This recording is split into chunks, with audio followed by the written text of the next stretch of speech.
প্রধান নির্বাচন commissioner AMM Nasir Uddin বলেছেন, কমিশন একটি স্বচ্ছ নির্বাচন করতে চায়, গোপন কোনো নির্বাচন দিতে চায় না, রাতের অন্ধকারে কোনো নির্বাচন দিতে চায় না।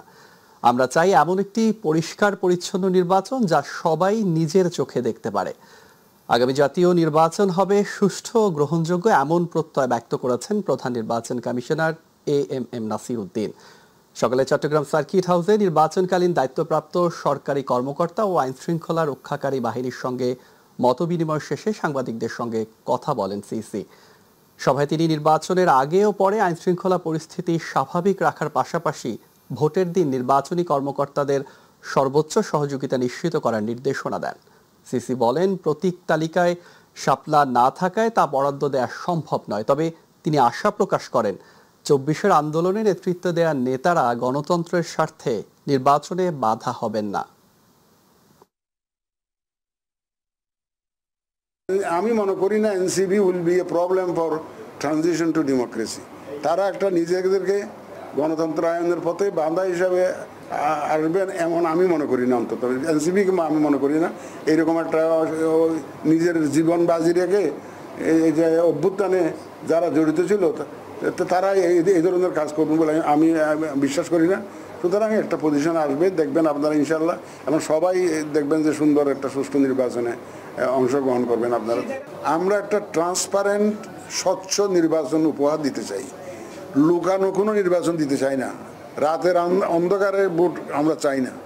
আমরা চাই যে পরিষ্কার পরিচ্ছন্ন সবার দৃষ্টিগোচর হয় এমন একটা ইলেকশন দিতে। বিগত ৩টি নির্বাচনে দায়িত্ব পালনকারী ব্যক্তিদের আসন্ন নির্বাচনে দায়িত্ব প্রদান করা থেকে বিরত রাখার সিদ্ধান্ত নিয়েছে সরকার। সকালে সচিবালয় আইন শৃঙ্খলা সংক্রান্ত কোর কমিটির বৈঠক শেষে একথা জানান স্বরাষ্ট্র উপদেষ্টা। তিনি জানান, জাতীয় নির্বাচনকে সামনে রেখে যে কোনো বিশৃঙ্খলা সৃষ্টিকারী ব্যক্তি ও গ্রুপকে চিহ্নিত করে কঠোর ব্যবস্থা নেওয়া হবে। আরও জানাচ্ছেন রাকিব হাসান। রোববার সকালে স্বরাষ্ট্র মন্ত্রণালয়ের সভাকক্ষে স্বরাষ্ট্র উপদেষ্টার সভাপতিত্বে অনুষ্ঠিত হয় আইন শৃঙ্খলা সংক্রান্ত কোর কমিটির বৈঠক।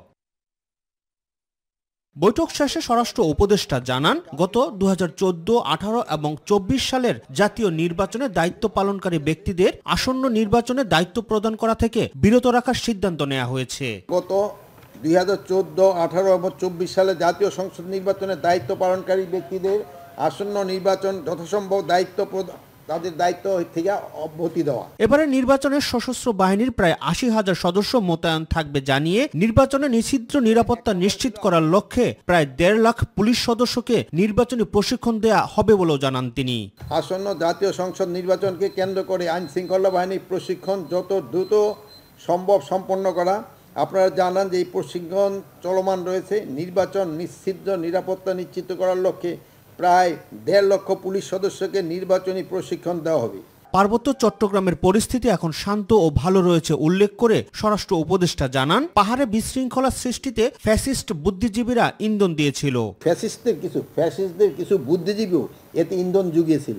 অভিযুক্ত সেনাবাহিনীর সদস্যদের বিচার কার্য আইনি প্রক্রিয়া অনুসরণ করে হবে বলেও জানান স্বরাষ্ট্র উপদেষ্টা লেফটেন্যান্ট জেনারেল অবসরপ্রাপ্ত জাহাঙ্গীর আলম চৌধুরী। এটার ক্ষেত্রে আমরা আইনি যে প্রক্রিয়া ওইটা আমরা গ্রহণ করব। রাকিব হাসান, মাইটিভি, ঢাকা। আগামী বছরের ফেব্রুয়ারিতে এই নির্বাচন হতে হবে বলে মন্তব্য করেছেন বিএনপি মহাসচিব মির্জা ফখরুল ইসলাম আলমগীর। পিআর পদ্ধতি এদেশের মানুষ গ্রহণ করবে না বলেও মন্তব্য করেন তিনি। দুপুরে ডিআরইউতে এক আলোচনা সভায় তিনি কথা বলেন। মির্জা ফখরুল বলেন, নির্বাচন বিলম্বিত করতেই পিআর নিয়ে আন্দোলন করছে কয়েকটি দল, কিন্তু জনগণ চাপিয়ে দেয়া কোনো কিছু গ্রহণ করবে না। পিআর পদ্ধতি এই দেশের মানুষ গ্রহণ করবে না। আমাদের দলের পক্ষ থেকে তো আমরা স্পষ্ট বলেছি, এখন বলছি জনগণই এই পদ্ধতি গ্রহণ করবে না। চাপিয়ে দেওয়া কোনো কিছু এই দেশের মানুষ গ্রহণ করবে না। একটা কথা খুব স্পষ্ট করে বলতে চাই, আমরা খুব দ্রুত, অর্থাৎ যে কমিটমেন্ট আছে এই সরকারের, ইউনূস সাহেবের, 26 সালের ফেব্রুয়ারি মাসের মধ্যেই নির্বাচন হবে, আমরা সেটাই দেখতে চাই। জনগণ নির্বাচন দেখতে চায়। এবং সেই নির্বাচনের মধ্য দিয়ে গণতান্ত্রিক ব্যবস্থায় ফিরে যেতে চায়। জুলাই সনদকে আইনি ভিত্তি দিয়ে জাতীয় নির্বাচনের আগে গণভোট সহ অভিন্ন 5 দফা দাবিতে সারা দেশে জেলা প্রশাসক বরাবর স্মারকলিপি দিয়েছে জামায়াত ইসলামী সহ 7টি সমমনা রাজনৈতিক দল। নেতারা বলেছেন তাদের দাবি আদায় না হলে জোরালো কর্মসূচি দিবে দলগুলো। ইলিয়াস মাতবরের প্রতিবেদন।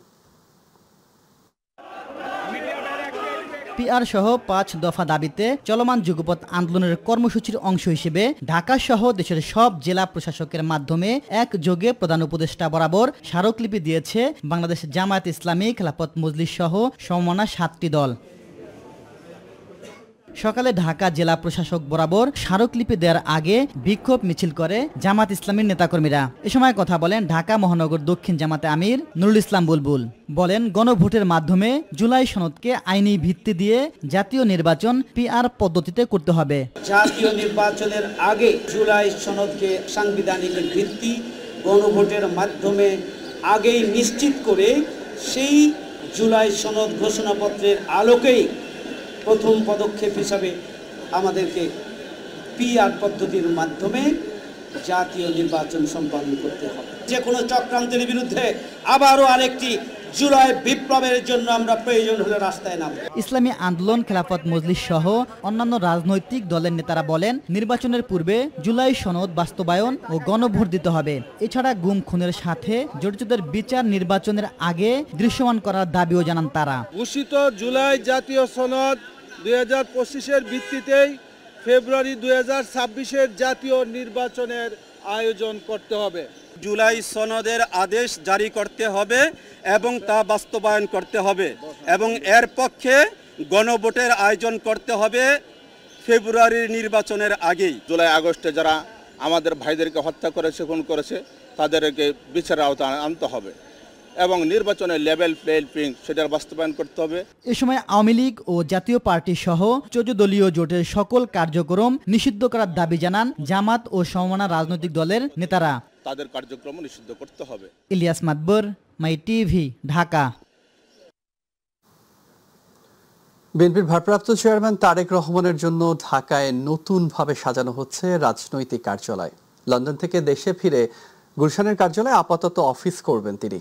আগামী জাতীয় সংসদ নির্বাচনকে সামনে রেখে মা বেগম খালেদা জিয়ার রাজনৈতিক কার্যালয়ে বসেই দলীয় কার্যক্রম পরিচালনা করবেন বলে জানিয়েছেন তারেক রহমানের পররাষ্ট্র বিষয়ক উপদেষ্টা হুমায়ুন কবির।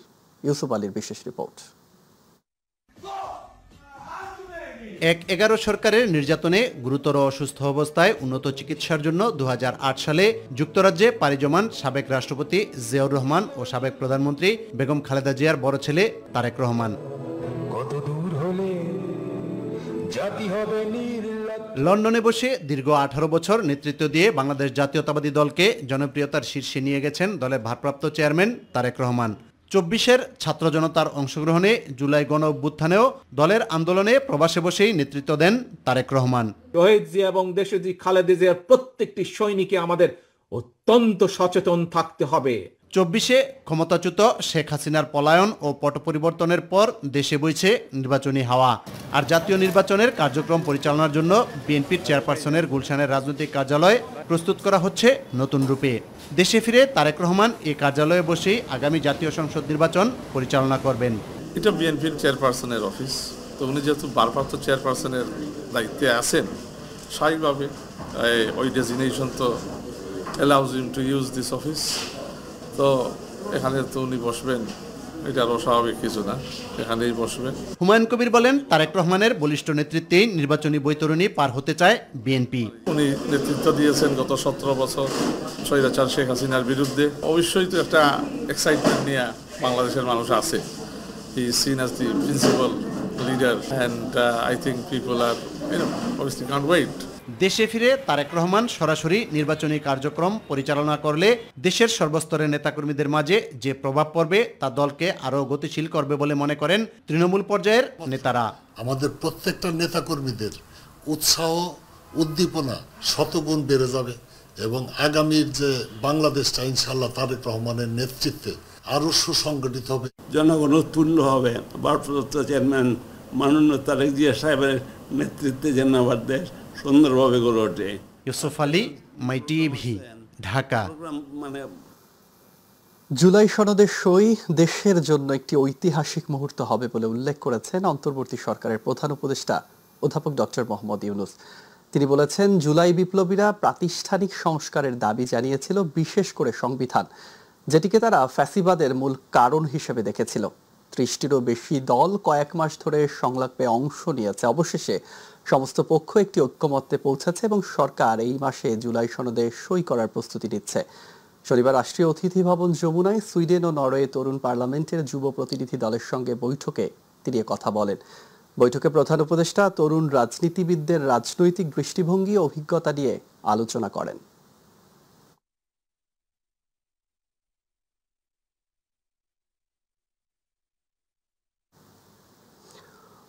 ওয়ার্ল্ড ফুড ফোরামের ফ্ল্যাগশিপ ইভেন্টে যোগ দিতে ইতালির রাজধানী রোমের উদ্দেশ্যে দেশ ছেড়েছেন অন্তর্বর্তীকালীন সরকারের প্রধান উপদেষ্টা অধ্যাপক ডক্টর মোহাম্মদ ইউনূস। সকাল 11:30 প্রধান উপদেষ্টা ও তার সফর সঙ্গীদের বহনকারী বিমান বাংলাদেশ এয়ারলাইন্সের একটি ফ্লাইট হযরত শাহজালাল আন্তর্জাতিক বিমানবন্দর ছেড়ে যায়। সফরসূচি অনুযায়ী অধ্যাপক ইউনূস ফোরামের মূল অধিবেশনে আমন্ত্রিত অতিথি হিসাবে ভাষণ দেবেন। সেই সঙ্গে তিনি ইতালির প্রধানমন্ত্রী জর্জিয়া মেলোনি এবং বিভিন্ন আন্তর্জাতিক সংস্থার প্রধানদের সঙ্গে বৈঠক করবেন। এসব বৈঠকে খাদ্য নিরাপত্তা, দারিদ্র্য নিরসন ও টেকসই উন্নয়ন সহ বৈশ্বিক ইস্যু নিয়ে আলোচনা হবে।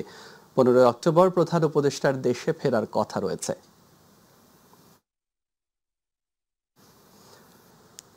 মানবতাবিরোধী অপরাধের মামলায় গ্রেফতারি পরোয়ানা জারির পর যে 15 জন সেনা কর্মকর্তা এখন সেনাবাহিনীর হেফাজতে রয়েছেন, তাদের অবশ্যই আদালতে আনতে হবে, একথা বলেছেন আন্তর্জাতিক অপরাধ ট্রাইব্যুনালের চিফ প্রসিকিউটর মোহাম্মদ তাজুল ইসলাম। দুপুরে ট্রাইব্যুনাল প্রাঙ্গণে এক ব্রিফিংয়ে সাংবাদিকদের প্রশ্নে একথা বলেন তাজুল ইসলাম। এদিকে শেখ হাসিনার মামলার কার্যক্রম সরাসরি সম্প্রচারের সময় চিফ প্রসিকিউটর কার্যালয়ের ভেরিফাইড ফেসবুক পেজ সাইবার হামলার শিকার হয়েছিল বলে অভিযোগ করেন তিনি। এসএম আরিফের রিপোর্ট। বন্দীকে অ্যারেস্ট করার পর যেটাকে মেরে ফেলার ডিসিশন হতো, ওখানে বাড়ি দিয়ে মাথায় মেরে ফেলতো, তারপরে লাস্টটা ডিসপোজালের জন্য হয়তো নদীতে দিত অথবা রেল লাইনে দিত। আওয়ামী লীগ সরকারের শাসন আমলে বিচারহীনতা, বিচার বহির্ভূত হত্যাকাণ্ড, গুম, অপশাসন, নির্বাচন ব্যবস্থা ধ্বংস ও গণতন্ত্র নস্যাতের ফলশ্রুতিতেই জুলাই অভ্যুত্থান হয়। মানবতা বিরোধী অপরাধের মামলায় শেখ হাসিনা সহ 3 আসামির বিরুদ্ধে যুক্তিতর্ক উপস্থাপনের প্রথম দিনে আন্তর্জাতিক অপরাধ ট্রাইব্যুনালে এসব চিত্র তুলে ধরেন চিফ প্রসিকিউটর তাজুল ইসলাম। এই যে দানবীয় শাসন, সেটা যে শুধু প্রশাসন করেছে তা না, বিচার ব্যবস্থাও একটা দানবে পরিণত হয়েছিল। যাকে খুশি সাজা দেয়া, যখন খুশি কোর্ট বসানো, যখন খুশি ধমক দেয়া। যুক্তিতর্ক উপস্থাপন সরাসরি সম্প্রচার করা হয় চিফ প্রসিকিউটর কার্যালয়ের ভেরিফাইড ফেসবুক পেজে। সেখানে সাইবার হামলার দাবি করেন চিফ প্রসিকিউটর। এই যে যুক্তিতর্ক, এখানে যে এভিডেন্স, তাদের যে নিষ্ঠুরতার বর্ণনা, এটা গোটা দুনিয়াবাসী যাতে জানতে না পারে, তাদেরকে জানতে দিতে এই অপরাধীরা চায় না, তাদের সহযোগীরা এটা চায় না। সেজন্যই আমাদের এই ফেসবুক পেজের উপরে সাইবার হামলা তারা চালিয়েছে। তারা দুনিয়াকে এটা জানতে দিতে চায় না যে বিচারটা কতটা ট্রান্সপারেন্ট হতে হচ্ছে, এভিডেন্সগুলো কতটা ওভারওয়েলমিং, এভিডেন্সগুলো কতটা অকাট্য, সেটা তারা বুঝতে দিতে চায় না। কিন্তু আমরা শেষ পর্যন্ত এটা রিকভার করতে পেরেছি। আমাদের মেসেজ হচ্ছে, অপরাধ করে যেমন পার পাওয়া যাবে না, অপরাধীকে রক্ষা করারও কোনো চেষ্টা কোনোদিন বাংলাদেশে সফল হবে না ইনশাআল্লাহ। এদিকে গুমের মামলায় সেনা সদস্যদের বিরুদ্ধে আন্তর্জাতিক অপরাধ ট্রাইব্যুনালের দেয়া গ্রেপ্তারি পরোয়ানা সেনা সদরে পাঠানো হয়েছে বলে জানান তাজুল ইসলাম। আনুষ্ঠানিকভাবে ডকুমেন্টারি পদ্ধতিতে কেউ বলেননি যে আটক রাখা হয়েছে। মিডিয়াতে যেটা এসেছে সেটাকে আমরা আমলে নিচ্ছি না। আমাদেরকে যদি বলা হয় যে আটক রাখা হয়েছে, তাহলে আইন অনুযায়ী তাকে অবশ্যই আদালতের কাছে আনতে হবে, এটাই বিধান। এগুলোর বর্ণনা বাংলাদেশের সাধারণ কোনো আইনে নেই। Even army act, navy act, এয়ারফোর্সের যে আইন আছে, নিজস্ব আইন, সেখানেও নেই। এটা একটা স্পেশাল ল। এই অপরাধগুলো আন্তর্জাতিক আইনে বর্ণিত অপরাধ। এগুলোর বিচার করার কেবলমাত্র ক্ষমতা হচ্ছে আন্তর্জাতিক অপরাধ ট্রাইব্যুনালের। এছাড়া জুলাই আন্দোলনে নারায়ণগঞ্জে সংঘটিত হত্যাকাণ্ডের মামলায় 8 আসামির বিরুদ্ধে আগামী 3 মাসের মধ্যে তদন্ত প্রতিবেদন দাখিলের নির্দেশ এবং চট্টগ্রামে ওয়াসিম সহ 11 জনকে হত্যা মামলায় সাবেক সংসদ সদস্য ফজলে করিম সহ বাকি আসামিদের বিরুদ্ধে তদন্ত শেষ করতে 12 নভেম্বর পর্যন্ত সময় দিয়েছেন ট্রাইব্যুনাল 1। এসএম আরিফ, মাই টিভি, ঢাকা। 3 দফা দাবিতে সোমবার থেকে লাগাতার কর্মবিরতির ঘোষণা দিয়েছেন বেসরকারি এমপিভুক্ত শিক্ষকরা। দাবি আদায় না হওয়া পর্যন্ত কেন্দ্রীয় শহীদ মিনারে অবস্থান করবেন শিক্ষকরা। আর তাদের এই কর্মসূচিতে পাশে থাকার ঘোষণা দিয়েছে জাতীয় নাগরিক পার্টি এনসিপি। এর আগে দুপুরে এমপিওভুক্ত শিক্ষক ও কর্মচারীদের অবরোধ কর্মসূচিতে জাতীয় প্রেস ক্লাবের সামনে সাউন্ড গ্রেনেড নিক্ষেপ ও জলকামান ব্যবহার করেছে পুলিশ। এতে আহত হয়েছে বেশ কয়েকজন। শিমুল খানের রিপোর্ট। 3 দফা দাবিতে অবস্থান নেওয়া এমপিওভুক্ত শিক্ষক ও কর্মচারীদের রাস্তা থেকে সরাতে পুলিশের এই কঠোর অবস্থান। সাউন্ড গ্রেনেড নিক্ষেপের সাথে সাথে জলকামান থেকেও ছোড়া হয় পানি। ছত্রভঙ্গ করতে করা হয় লাঠিচার্জ। আমাদের কর্মচারীদের হলো 75% উৎসব ভাতা আর হলো মেডিকেল ভাতা হলো 1500 টাকার দাবিতে সারা বাংলাদেশ থেকে শিক্ষকরা এখানে একত্রিত হয়েছে। এটা আমাদের প্রাণের দাবি। এই দাবি না পূরণ হওয়া পর্যন্ত আমরা এই স্থান ত্যাগ করব না। মন্ত্রণালয় থেকে আমাদের আশ্বাস দিয়েছিল, আমরা 2 মাস অপেক্ষা করছি, তারপর মাত্র 500 টাকা দিয়ে ওরা প্রজ্ঞাপন জারি করছে, যেটা হচ্ছে বর্তমান মূল্যস্ফীতির সাথে একদমই মানা যায় না। মূল বেতনের 20% বাড়ি ভাড়া বৃদ্ধি, চিকিৎসা ভাতা বৃদ্ধি সহ 3 দফা দাবিতে জাতীয় প্রেস ক্লাবের সামনের রাস্তা অবরোধ করে অবস্থান নেন বেসরকারি শিক্ষা প্রতিষ্ঠানের এমপিওভুক্ত শিক্ষক কর্মচারীরা। পুলিশ জানায় শহীদ মিনারে অবস্থান নেওয়ার কথা থাকলেও রাস্তা বন্ধ করে জনভোগান্তি সৃষ্টি করায় ছত্রভঙ্গ করা হয়।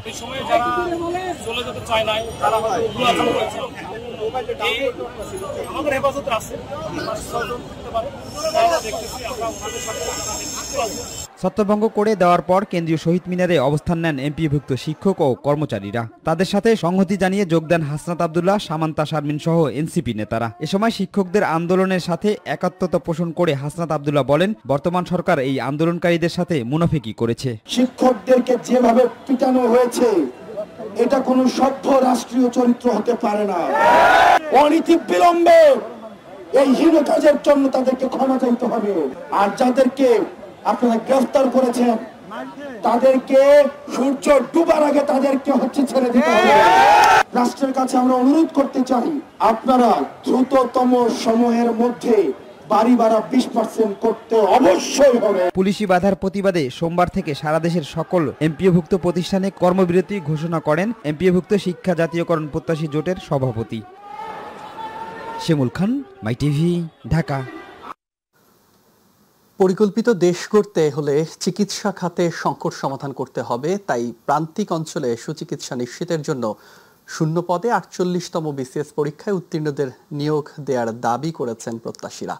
জাতীয় প্রেস ক্লাবে আয়োজিত এক সমাবেশে অংশ নিয়ে বিপ্লবী ওয়ার্কার্স পার্টির সাধারণ সম্পাদক সাইফুল হকও দ্রুত দাবি মেনে নেওয়ার আহ্বান জানান। পুলিশ দিয়ে আন্দোলন প্রতিহত করাকে ফ্যাসিবাদের বহিঃপ্রকাশ বলে মন্তব্য করেন সাইফুল হক। কর্মসূচিতে যোগ দিয়ে নাগরিক ঐক্যের সভাপতি মাহমুদুর রহমান মান্না বলেন, আর কোনো কাল বিলম্ব নয়, মেধাবীদের চাকুরির ব্যবস্থা না করে উল্টো বোঝালে তা সরকারের জন্য লজ্জাকর। অনুষ্ঠানে আমন্ত্রিত বক্তারা দ্রুত প্রত্যাশী সকল চিকিৎসকদের শূন্য পদে নিয়োগ দেওয়ার দাবির সাথে সংহতি প্রকাশ করেন। বিরুদ্ধে নিপীড়ন চালানো যাবে না এবং এই এবারকার অভ্যুত্থানের মধ্য দিয়ে এটা গুরুত্বপূর্ণ দাবি। পুলিশকে আমরা কোনো নিপীড়কের ভূমিকায় আমরা দেখতে চাই না। আমরা পুলিশের জন্য খাজনা দিই, ট্যাক্স দিই, আমাদের টাকায় তাদের বেতন ভাতা চলে। আমাদের উপরে কোনো জুলুম নিপীড়ন কোনোভাবে আমরা বরদাস্ত করব না। আপনি স্পেশাল পরীক্ষা দিয়েছেন বিসিএসসি, আপনার লাগবে 13,000 12,800, তারপরে সে সরকার বন্ধ করতে হবে। সুস্পষ্টভাবে বলতে হবে কেন তারা এই চাকরিগুলো দিতে পারবে না। আর যদি এখন বলে ভাই আমি আছি কয়েক মাস, 4 মাস পরে ভোট হবে চলে যাবো, এগুলো করতে পারবো না, দেন সেই মধ্যে 14 মাস কেন বাংলাদেশের ইতিহাসে প্রথমবারের মতো সারা দেশে টাইফয়েড প্রতিরোধে জাতীয় টিকাদান কর্মসূচি শুরু হয়েছে। ঢাকার আজিমপুরে স্যার সলিমুল্লাহ মুসলিম এতিমখানা কেন্দ্রে কর্মসূচির উদ্বোধন করেন স্বাস্থ্য পরিবার কল্যাণ উপদেষ্টা নূরজাহান বেগম। 9 মাস থেকে 15 বছরের কম বয়সী প্রায় 5 কোটি শিশুকে এই টিকার আওতায় আনার প্রত্যাশা সরকারের। এস এম আরিফের রিপোর্ট। টাইফয়েডে প্রতি বছর দেশে অন্তত 8,000 মানুষ মৃত্যু হয়। এই রোগে মৃতদের 68%ই শিশু। টাইফয়েড জ্বর প্রতিরোধে প্রথমবারের মতো একযোগে সারা দেশে শুরু হয় টিকাদান কর্মসূচি। 9 মাস থেকে 15 বছর বয়সী শিশু কিশোরদের বিনামূল্যে দেয়া হচ্ছে ভ্যাকসিন। আমাদের এই টিকাটা নিলে আমরা এর থেকে প্রতিরোধ করতে পারি, তো আমাদের সকলেরই উচিত এই টাইফয়েডের টিকাটা দেওয়া। কোনো ব্যথা লাগেনি আমার। টাইফয়েড অনেক ভয়ানক একটা রোগ, এটাতে অনেক মানুষ মারা যায়। 15 বছরের নিচে সবার টিকাটা দেওয়া হচ্ছে। সরকারের এই উদ্যোগকে সাধুবাদ জানিয়ে সবাইকে টিকা নেওয়ার আহ্বান জানিয়েছেন অভিভাবক ও শিক্ষকরা। টাইফয়েড তো একটা পানিবাহিত রোগ, বাচ্চারা অহরহ যেখানে যে কোনো জায়গায় বাচ্চারা এই পানিবাহিত বিভিন্ন জিনিস খেয়ে তারা পানিবাহিত রোগে আক্রান্ত হচ্ছে। সব এই জন্য এই রোগ থেকে বাঁচার জন্য আমাদের এই টিকাটা দেওয়াটা খুবই জরুরি। সব সন্তানের জন্যই এটা উপকারী। সব বাবা মাকেই বলা উচিত যে দেওয়া এই ভ্যাকসিনগুলো যেন দেয়। টিকাদান কর্মসূচির উদ্বোধন করে স্বাস্থ্য উপদেষ্টা নূরজাহান বেগম বলেন, রোগ প্রতিরোধ অন্তর্বর্তী সরকারের সবচেয়ে বড় অগ্রাধিকার। আমাদের যার যার জায়গা থেকে যেন আমরা ক্যাম্পেইনটা করি, যাতে করে প্রত্যেকে এই ভ্যাকসিনটা নেওয়ার জন্য এগিয়ে আসে। আমি আশা করি আজকের এই সুযোগটা শুধুমাত্র টিকাদান ক্যাম্পেইনের একটা উদ্বোধন না হয়ে এটা আসলে আপনাদের মগজে একটা নতুন জগতের উন্মোচন হোক। আপনারা যেন চিকিৎসা বিজ্ঞান তথা মানবতার কল্যাণের জন্য আপনাদের ভবিষ্যৎ পেশা নির্বাচনের সময় এগুলোকে মাথায় নিতে পারেন। টিকাদান কর্মসূচিতে ব্যবহার করা হচ্ছে ভারতের সেরাম ইনস্টিটিউটের টিকা। জন্ম নিবন্ধনের মাধ্যমে vaccipy.gov.bd-তে সহজেই রেজিস্ট্রেশনের মাধ্যমে এই টিকা দেয়া হচ্ছে। তবে জন্ম নিবন্ধন না থাকা শিশুরাও টিকা পাবেন বলে জানায় স্বাস্থ্য অধিদপ্তর। SM Arif, MyTV, Dhaka. অষ্টম দিনের মতো চলছে রাকসুর প্রচার প্রচারণা। সকাল থেকে রাত পর্যন্ত প্রার্থীরা শেষ সময়ে ছুটছে ভোটারদের কাছে। সকাল 10:30টায় বিশ্ববিদ্যালয়ের কাজী নজরুল ইসলাম মিলনায়তনে রাকসু নির্বাচনে ভোটদান ও পর্যবেক্ষণ বিষয়ে আয়োজন করা হয় বিশেষ কর্মশালার। এতে অংশ নেন নির্বাচনে অংশগ্রহণকারী পোলিং অফিসার, পোলিং এজেন্ট এবং প্রার্থীরা। এতে কমিশনারগণ জানান 43টি পদে ভোট দেবার জন্য ভোটারগণ তার পছন্দের প্রার্থী তালিকা কিংবা ব্যালট নম্বর কাগজে চিরকুটে লিখে নিয়ে আসতে পারবে। নির্বাচন কমিশনের আয়োজনে এই কর্মশালায় বক্তব্য রাখেন বিশ্ববিদ্যালয়ের উপাচার্য অধ্যাপক সালেহ হাসান নকিব। এছাড়া আগামী 16 অক্টোবর বৃহস্পতিবার রাকসু নির্বাচন উপলক্ষে 15 ও 16 অক্টোবর 2 দিন ক্লাস পরীক্ষা বন্ধ থাকবে। 16 অক্টোবর অফিস ছুটি থাকবে।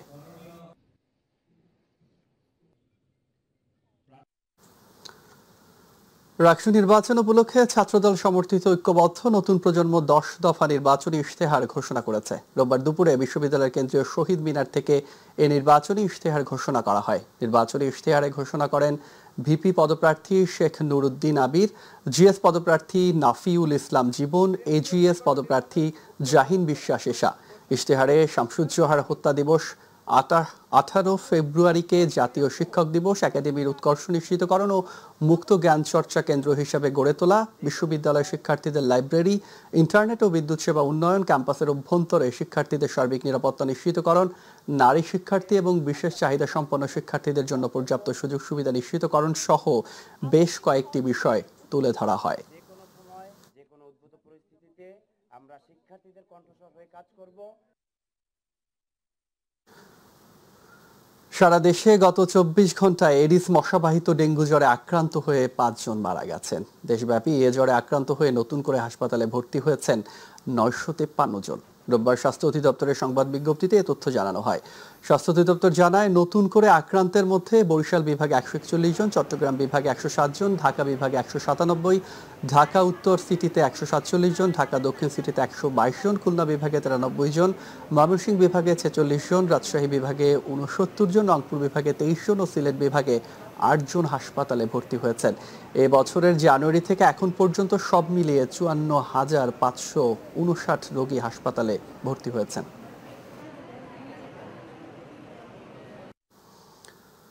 জুলাই গণঅভ্যুত্থানের 1 বছরের বেশি সময় পর অবশেষে জুলাই স্মৃতিস্তম্ভ নির্মাণের কাজ শুরু হয়েছে। রাজধানীর ওসমানী উদ্যানে স্তম্ভটির নির্মাণ কাজের উদ্বোধন করেছেন স্থানীয় সরকার, সমবায় ও পল্লী উন্নয়ন মন্ত্রণালয়ের উপদেষ্টা আসিফ মাহমুদ সজীব ভুইয়া। স্তম্ভটিতে জুলাই শহীদদের নাম খচিত থাকবে এবং ভেতর থেকে আলো বাইরে ছড়িয়ে পড়বে। এছাড়া 2405 লেখা সম্বলিত একটি ফটক নির্মাণ করা হবে। বিস্তারিত আফজাল হোসেনের রিপোর্টে। জুলাই গণঅভ্যুত্থানের 1 বছরের বেশি সময় পর অবশেষে জুলাই স্মৃতিস্তম্ভ নির্মাণের কাজ শুরু হয়েছে। দীর্ঘদিন পরিকল্পনার পর এমন সিদ্ধান্ত বলে জানিয়েছেন স্থানীয় সরকার, সমবায় ও পল্লী উন্নয়ন মন্ত্রণালয়ের উপদেষ্টা আসিফ মাহমুদ সজীব ভুইয়া। জুলাই গণঅভ্যুত্থানকে স্মরণে রাখার জন্য অন্তর্বর্তীকালীন সরকার নানা রকম উদ্যোগ গ্রহণ করেছে, যার একটি অংশ হচ্ছে এই জুলাই স্মৃতিস্তম্ভ। এই স্মৃতিস্তম্ভের ডিজাইন করা এবং সকল ক্ষেত্রে আমরা সর্বোচ্চ গুরুত্ব দিয়েছি আমাদের শহীদদেরকে স্মরণ করার বিষয়টি এবং আমাদের আমাদের জাতির যেই ইতিহাস সেই ইতিহাসটা তুলে ধরার চেষ্টা করা হয়েছে। স্পষ্টভাবে বলতে চাই পরবর্তী প্রজন্মের কাছে এই যে 1.5 সহস্রাধিক শহীদ এবং প্রায় 30 সহস্র আহত আমাদের আছে, তাদের যে আত্মত্যাগ সেই আত্মত্যাগের স্মৃতিকে আমরা প্রজন্ম থেকে প্রজন্মান্তরে পৌঁছে দেওয়ার জন্য কাজ করে যাব। 24 ও 5 লেখা সম্বলিত একটি ফটক নির্মাণ করা হবে। রক্ষণাবেক্ষণের দায়িত্ব পালন করবে ঢাকা দক্ষিণ সিটি কর্পোরেশন। আফজাল হোসেন, মাই টিভি, ঢাকা।